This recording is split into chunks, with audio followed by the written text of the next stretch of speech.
The Caged Starfarer. Athena's first mistake was trusting the sky. His vessel had cut through 1,000 atmospheres, but Earth's ionosphere clutched at his ship with invisible claws. Metal screamed, panels burst apart, and fire became his only companion as he fell. When he awoke, the air was heavy with oxygen, wet with mist. His ship was a ruin, a silver heart split open in the mud. Athena crawled from it, shimmering skin darkened by ash, tendrils of thought brushing against the new planet's pulse. He was alive, but stranded. The humans came quickly. Not warriors, not explorers, just farmers at first. Their eyes widened at his form, their voices sharp with fear. By the time soldiers arrived, rifles raised, Athena was too weak to resist. They bound him in nets that burned against his skin, dragged him into a cage of steel bars. He learned their words slowly, through the hum of their machines and the sharpness of their shouts. Alien. Prisoner. Specimen. The cage was kept underground, bathed in sterile light.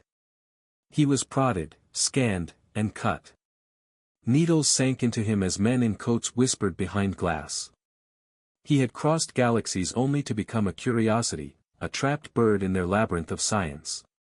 Among them, one pair of eyes was different.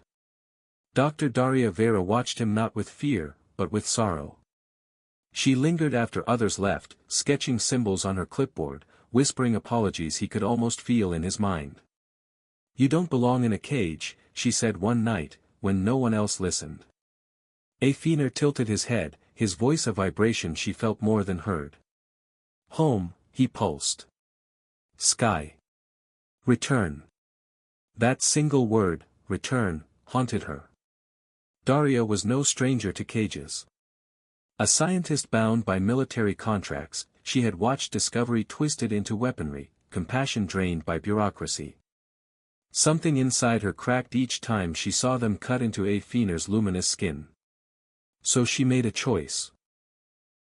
The night was thick with rain when she slipped into the holding facility, badge trembling in her hand. Guards were minimal, few believed the alien could even escape. She keyed in her codes, disabling cameras one by one.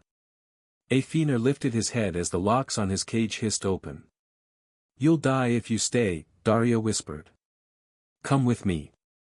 Athena stepped forward, weak but burning with a sudden inner light. He touched her arm gently, a pulse of warmth running through her veins. Gratitude. Trust. They fled through hallways smelling of bleach and electricity.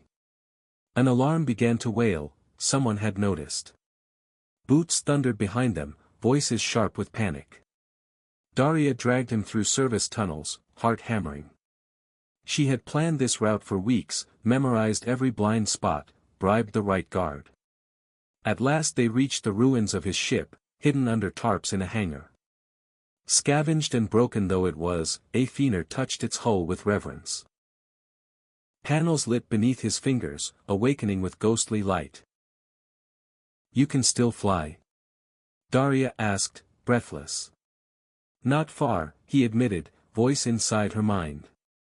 "But far enough, to call them." Soldiers flooded into the hangar, weapons raised. "Step away from the craft." Daria stood before Athena, hands outstretched. "He's not your prisoner. He's not a weapon." Gunfire crackled.